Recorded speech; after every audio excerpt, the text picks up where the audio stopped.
Hello everyone, I'm Ricky Levon, author of the book The Golden Image. This novel is a group of 13 short stories, all told from the citizens of Sheridan Falls. In this video I'll be reading Prime Position, which is the first story in the book. For more on The Golden Image or to get a copy, go to www.lavari.com/goldenimage.html or click on the link in the description below. Thanks for your support and enjoy. Sheridan Falls, home to at least 100,000 people and a tourist getaway. It has two main attractions that bring in thousands of people each year. We have pristine beaches that are white and the sand is very smooth. There are shells that have been finely grinded with the sand and reflect the sun, giving the beach a radiant look. The biggest beach, Glasgow Beach and Park, is actually a resort area. Several hotels and resorts dot the landscape on the 2-mile-long oceanfront property. In spite of the hotel's area, there are plenty of public spaces for visitors. Many come to surf, scuba dive, motorboat, play water sports, swim, and horseback through the water. There was talk to allow a cruise line to buy a piece of the beach so they could dock in the summer and spring. The city council denied this, but things could change in the future. There are some parts of the Sheridan Falls coastline where tourists won't go. Companies use those areas for shipping and delivery. Sheridan Falls handle a variety of seafood and electronics trade for the U.S. companies delivering goods to the region. The other tourist attraction is the falls in the highland areas of the city. It's technically within city limits but still far away. There's one main waterfall where the city derives a part of its name. It's roughly a 77-foot tall single drop waterfall. The city engineers were able to build a walkway to go around this fall so people could get within 10 feet of the falling water. Tourists love to get that close to the falls and reach out to touch nature's falling stream. The engineers were smart and put up strong guardrails so no one would fall over while attempting this stunt. Many residents, like me, take the waterfalls for granted. It's beautiful, but I prefer the beaches. I have other things on my mind. It's the start of my last year in high school, and I'm thrilled. Last school season, my classmates voted me senior class president. That is an honor, but what energizes me is the desire to do something great. Already I have some college classes and plan on taking more. Architecture is tough, so it's a good idea to get a head start on the basic courses. I'm glad Sheridan State offer courses at both city high schools. I'm proud of being a student of Brent High senior class. There were opportunities to go to a private school, but that's not my style. My friends are here, I can take college courses, good-looking girls, and they voted me class president. Takashi Kaneko, class president, does sound nice, and it looks great on college applications. Takashi, someone yells. I snap out of my daydream and look around the basketball court. You still playing? Don asks. It's lunchtime, and playing basketball is a good way to start the school year. Don is a member of the senior council as well. He's the class treasurer and avid basketball player. Like me, he wants to use the council as a filler for his college application. He's good at basketball, but not so great that he can get any scholarship he wants. Doing other things will show that he's balanced, intelligent, and athletic. Yeah, I respond. Don bounces me the ball and gets into position for the 3-on-3 game. Don, with another guy on the cabinet, as well as me, is going against my best friend, Seth, and a couple of juniors. Seth and I have known each other for years, even before we came to Brent together. Seth guards me as soon as I dribble the ball. It's great playing against your friend even though he's a better player and knows it. I can shoot the three, so at least I'm not worthless. Plus I have Don on my team. All I have to do is give him the ball and get out of the way. Our team plays for a while. It's back and forth, but Don is clearly helping our senior cabinet threesome. I knock in a long-range shot from time to time, but Don's athletic moves are no match for Seth and his teammates. We take a break with our team up by 5.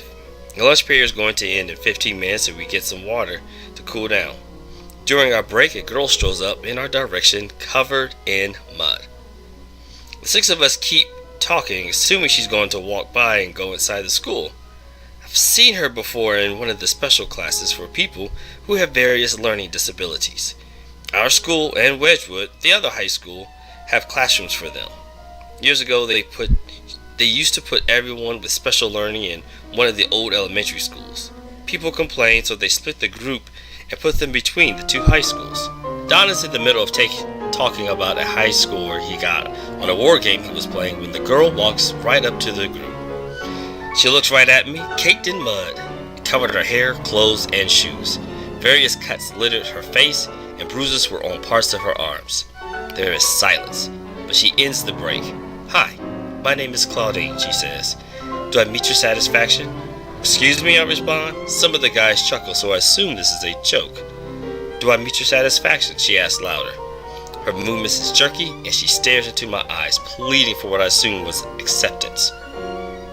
"I heard you, Claudine," I respond, "but why are you covered in mud? Why would that satisfy me?" "I don't want to hurt anymore," Claudine starts. "I'm tired of being embarrassed and punched." "Go on now," Don orders. Takashi doesn't have time for this. "Wait, Don," I say. Claudine shifts her attention from Don to me. I can see the fear in her eyes and looks at me for help. "I don't know you," I begin. "Why would I hurt you?" "Every cabinet does it," Claudine responds. "Say what?" I ask. Miss Hampton come over and walks up to Claudine. "Let's get you cleaned up," Miss Hampton says. Claudine looks into the teacher's eyes and follows. She turns her head and stares at me. I don't know what to do, but she is seeking a resolution. I give her the thumbs up. She smiles and follows Miss Hampton with ease. "What was that about?" Seth asks. "I don't know," I say. I have some suspicions on some rumors that some of the students bullied the slower classes. No one openly complained, and for the most part, they were just rumors. It was nothing like the situations I heard over at Wedgwood. Apparently they have a small gang problem. I'm glad we aren't like them. Seth and I talked about the situation after the lunch break. We knew it had to be bad for Claudine to show up covered in mud and self-mutilated. I didn't know what had went on, but it had to have been horrible. I'm glad Miss Hampton came over. She's a young teacher, but very wise. The humorous thing is how many of my fellow seniors tried to ask her to the homecoming dance in 6 weeks. They assumed that because they were 18, dating a teacher was legal. It couldn't be further from the truth, but I can't blame them for trying. After school, Seth and I looked up some information on the bullying. We want to see if anyone wrote about abuses or bullying special needs students. There is small stuff, but nothing concrete. We even tried talking to people on Twitter, Facebook, and various other sites. Nothing came up. Finally, it hit me. I'm going to have to go to the source that brought this to my attention. Claudine. The next day at school, I make it a point to meet with Claudine. While in homeroom, I realize that I don't know her schedule and soon that it will not line up with mine. This will make it hard to meet up with her by chance in the hallway or study hall. Because of this, I decide to meet with her during lunch. At least I know that we have that in common. Claudine is with some of her classmates near the edge of the soccer field. Don and Seth wants me to play basketball, but we decline after telling them what I plan on doing. Seth joins me and we walk towards Claudine. Being class president is serious. I couldn't stand myself if I at least didn't learn what was going on and how to help others within my power. Claudine sees me walk in her direction. A few of her friends run off, but the others stay at her behest. She gives them the thumbs up like I gave, assuring them that I wasn't going to hurt anybody. Some of the guys look cautious, which is funny because they are all bigger than me. Maybe they think that because I represent the cabinet, trouble is sure to come. Claudine, I call out. She smiles with a half crook in her face and skips towards me. You gave the thumbs up, she says. You were satisfied? Yes, I respond. Very much so. Many of her friends smile and giggle. They are happy at my response. I guess Claudine served as a sacrificial lamb for the group so no one else would get injured or embarrassed. She has a few scratches on her face and I'm sure the bruises will heal. It's impressive that she did this for her classmates. I have some questions. You don't mind, do you? I ask. Claudine looks at her friends, then at me. No, she responds hesitantly. Many of them start to leave, but I put my hands up. You don't have to go, I say. Then I return my attention to Claudine. You're safe. She smiles and says, okay, what's your question? How long has this been going on? Since the beginning, Claudine responds. When you got here? Seth asks. The group turns their attention to him and then to me. His voice is right with anger that frightens some of them. Seth probably seems like he was mad at them, but in reality, his rage was against whomever started this mess. No, I'm a junior. It was here way before me. You said the cabinet. Have they done this? Claudine is nervous. Her fingers fidget as she looks around for comfort. I can hear her gulp. It's safe. Claudine asks. Yes. Claudine pauses and blows out a long sigh. Yes, she responds. Each year, the senior leaders secretly embarrass and hurt us. That hit my heart like a stone in water. It wasn't just regular students being bullies, but the leaders of the school. They were never supposed to hurt classmates. Here I am judging Wedgwood, and my own school has a bullying problem. How long, I asked. Then it dawns on me I technically already asked that question. Since the beginning, she answers. Beginning? It hits me. This started once they integrated the schools with the special education students. Why? Enunciation, I think. Initiation? I help Claudine. Claudine nods. Each year, we earn our right to be here, she says. I'm sorry, I say while massaging my temple. Seth shakes his head in disbelief. No one has the right to do this. You don't have to be sorry, Claudine says with a smile. You accepted my humiliation. You shouldn't have to do that, I respond. As long as I can help it, this will stop. The school bell rung. Seth and I walked to the door while Claudine and classmates ran to the building. They probably feel better, but I am a mess. The thought that they have to earn their way into being a student at Brent was ludicrous. I wasn't sure if the president of the senior class initiates this behavior, but it was going to stop with me. The next day, Dawn wants to speak with me at lunch. I assume it was about some of the issues on the senior cabinet. We didn't have much in plans, but our biggest issue is the homecoming dance. We worked on the matter during the summer with the other cabinet members. Don, being the treasurer, knew how much money we had to help the school. He has ideas for fundraisers we can do to raise more. We meet on the side of the school, leaning against the wall. A few freshman girls walk by and wave. We do our custom head nod and then waited for them to leave. Heard you spoke with the retarded girl, Don says. Claudine, I corrected. And you shouldn't call her retarded. I know, I'm just playing, he says.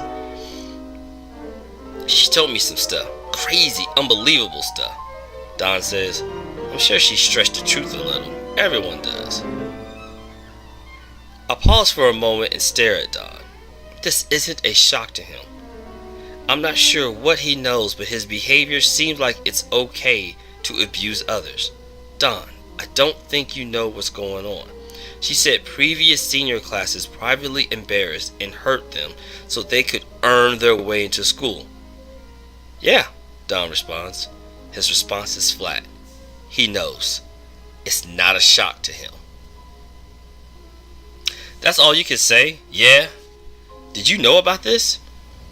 You didn't, Don responds. No, I answer. I shake my head and am speechless. The words are trying to come out to convince him that hurting others is wrong. You can't treat people like this. This is a school, not a private organization. You can't stop this. I already have ideas, Don says. Don't care, I respond. Excuse me? I don't care what your ideas are, I say. It ends with us. Don is visibly upset. He crosses his arms and nostrils flare open. He's trying to intimidate me with his size and muscular body. He knows I can't fight. That doesn't matter. The behavior of treating any student at Brent as second-class citizens is going to end with me. You're spitting in the face of tradition. We didn't start it, Takashi, but it's in our best interest to continue. I vomit in the face of tradition. It ends with us, Don. Period. Don can see that he is not going to change my mind. He walks away and heads towards the courts. I don't want to see him out on the course and walk inside the school. My mind is in shock at the blatant disregard for others people's well-being. Throughout the rest of the week, I spoke with some people, trusted friends, on the subject. Most of them had never heard about mistreating some of our classmates. Then again, none of them is close to the mentally or physically challenged. They, like me, were surprised. Many of my friends gave various and good suggestions. Mona Wilkerson told me to continue standing up for them. She didn't know that it was going on, but that a strong leader should stare adversity in the face and overcome that situation. Marcy, one of the relatives from the founder of Sheridan Falls, told me to do what was right. Tradition is stupid, she said. I knew she would say that. She has a nerdy goth mix to her style.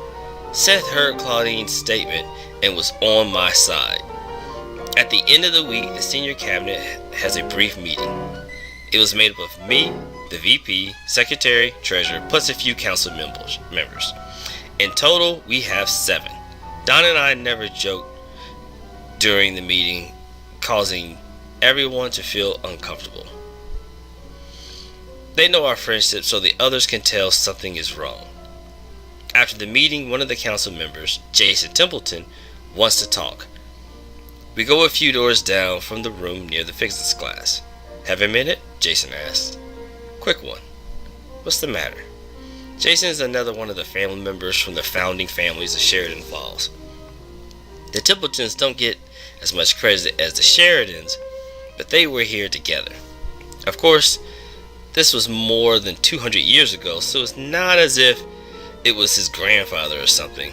I don't know Jason and Marcy are close friends. I do know that Jason and Marcy are at least are close friends. Not sure if it's anything more than that. Do you know? I ask him. Know what? That the mentally challenged students are being abused. Jason squints and cocks his head to the side. He doesn't know. What? He asks. I explained to him what Claudine said to me. Most of the dialogue is in whispers. Can't let other people hear our conversation, so Jason is surprised to hear that Don and other cabinet members knew about the abuse. Speak with Miss Hampton, Jason suggests. She's our advisor. I agree and meet with Miss Hampton after school. It's Friday, so she doesn't mind making a little time. I drive to school. Staying a little longer isn't a problem. We meet in her overly decorated and full of color classroom. Something on your mind, Takashi? Miss Hampton asks. Her voice is high and almost piercing. It's probably why new seniors assume she's close to our age. Yes, I respond. From there, I tell her some of the troubling information I learned. Unlike with Jason, I didn't give her names of the people who I believe would want to continue the tradition. Although that could help the situation, I never thought it was good to be a tattletale. Miss Hampton thought about my dilemma and sighs. She's thinking about her advice. I'm sure when I walk in, she assumes the issue would be on the homecoming dance or planting daisies by the trees. It's interesting, Miss Hampton starts. What is? That us and Wedgwood is going through a similar but different situation. The bullying situation is out of control, I respond. And this isn't? I lie about what she said and nod. Touché. What's really weird is that at Wedgwood, some young guy is stirring up a little trouble and asking about the bullies. He wants to put an end to the problem. How do you know this? Teacher stuff, Miss Hampton responds. We talk. The thing about it is that you're in a similar but even more complicated situation. This is because the people don't know we have a problem. How do you punish an invisible problem? Thanks, Miss Hampton, I say. That's it? You don't want to hear my idea? I have an analogy on being an adventurer and taking chances that can help. Maybe later, I respond, but you gave me a good idea. That weekend, I talked with Seth. We hashed out a plan that will help Claudine and her friends. Miss Hampton is right. We have to reveal to people what is going on without being tattletales. Unlike Wedgwood, where everyone knows about the bullying situation, we have to reveal that there's a problem. The best place to do this is at homecoming. I wait for the moment when Claudine is with her classmates in the cafeteria. It's raining and most of the people stay inside to eat and play card games. Rumors spread on how Wedgwood ended their bullying situation. It wasn't a secret, so it was easier for them to deal with the problem directly. The young guy pulled it off and was able to help his school. Now it's my turn. At the lunch table, I talk with my friends and move to the various tables in the cafeteria. I do this on purpose to show everyone that all people are equal. We're all Brent High unicorns, and none of us is better or worse than any other. Finally, the time came for me to start the plan. "Hey, Claudine," I say. "Hello," she responds. "Got a date for homecoming?" "No, I never do," she says. She shrugs her shoulders and plays with her long hair. "But it's okay. Wanna be mine?" There is silence at the table and the ones next to us. Many people hear my request but can't believe it. Why would the senior class president ask someone from the special education class to homecoming? There are plenty of girls interested in me.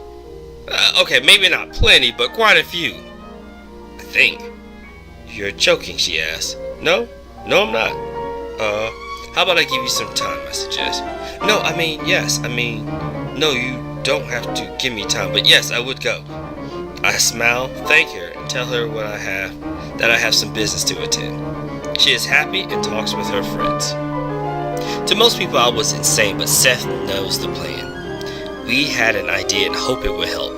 Claudine has already been a physical, sacrificial lamb for her friends, but after homecoming, she'll never have to self-mutilate while at Brent.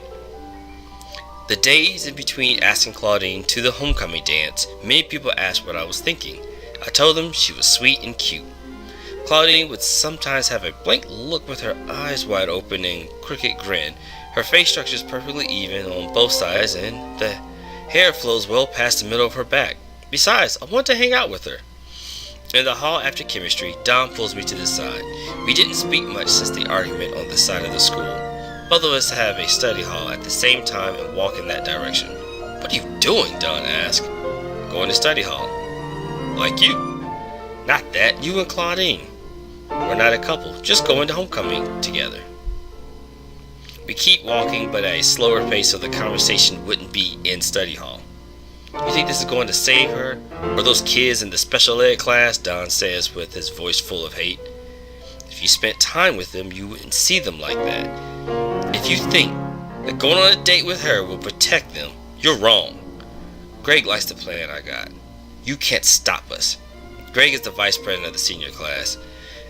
I knew he had something to do with the situation. He's probably the main leader with Don helping him.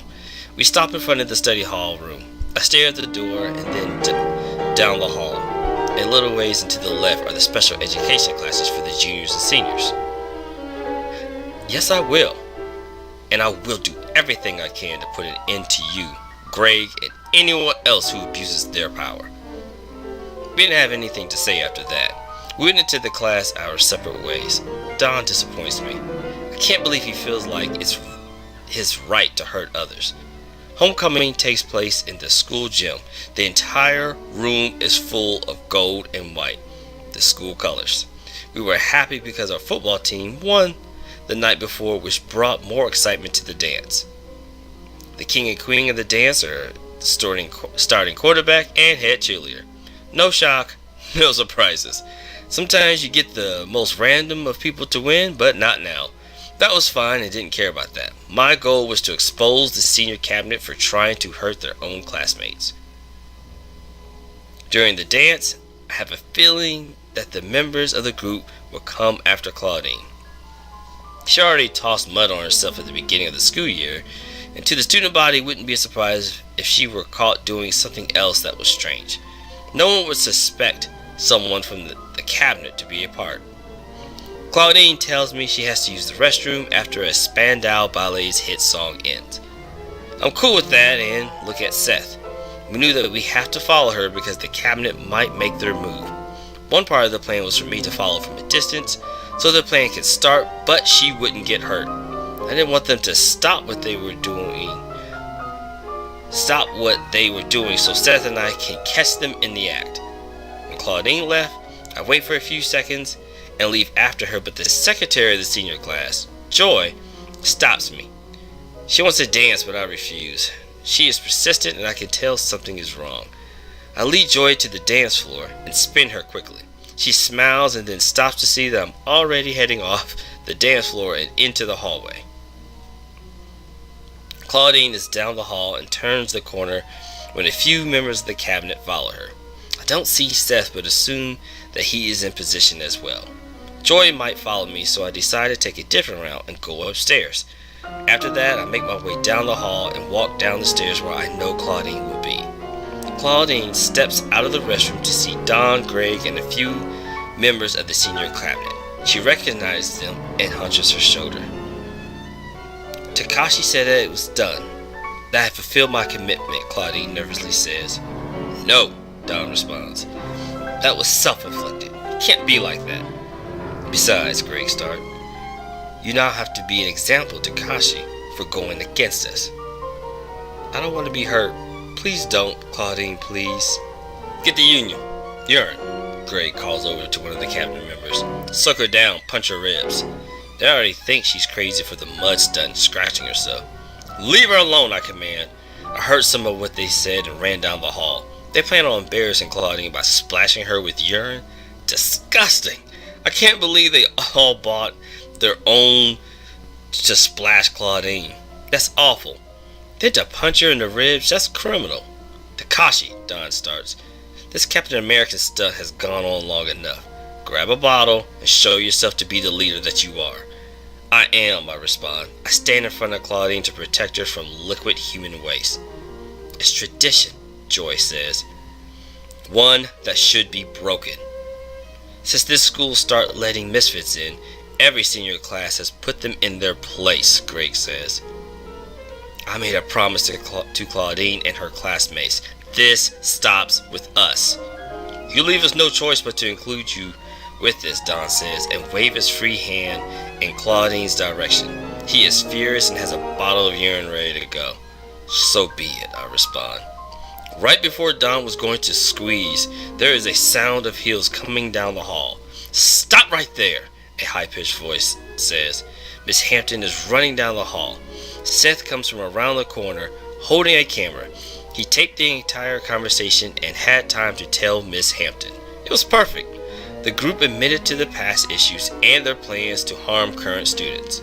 Put the bottle down now, Miss Hampton orders. When she is authoritative, some of that squeakiness goes away.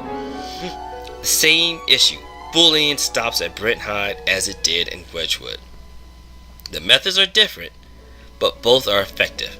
The administrators replaced most of the senior class cabinet due to their actions on tape of trying to harm Claudine and myself.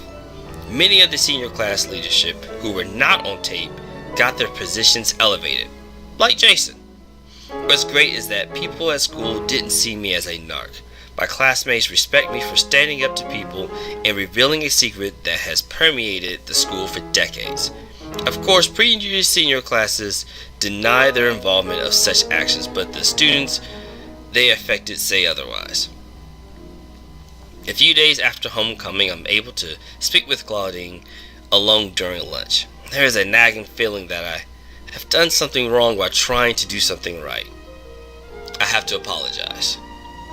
Sorry, Claudine, for using you, I say. You didn't use me, she responds. Claudine doesn't see how I use her as a part of my plan to help the special education youth. I knew that by asking her out, Claudine would make a perfect target and easier for me to reveal the cabinet's true purpose. It worked, but had I been late, Claudine would have been soaked in urine and her ribs bruised. Yeah, I did, I say. I explained to her what happened as well as Seth and my plan. The truth is, I did like spending time with her as a friend. She's a great person who has a wonderful heart, but I'm not trying to be romantically involved. After I said my spiel, she responds. You saved me, she says. I don't care how it happened, but you got it done. True. You were willing to take urine from me. No one's been willing to take the beating or embarrassment that others had from me. No one.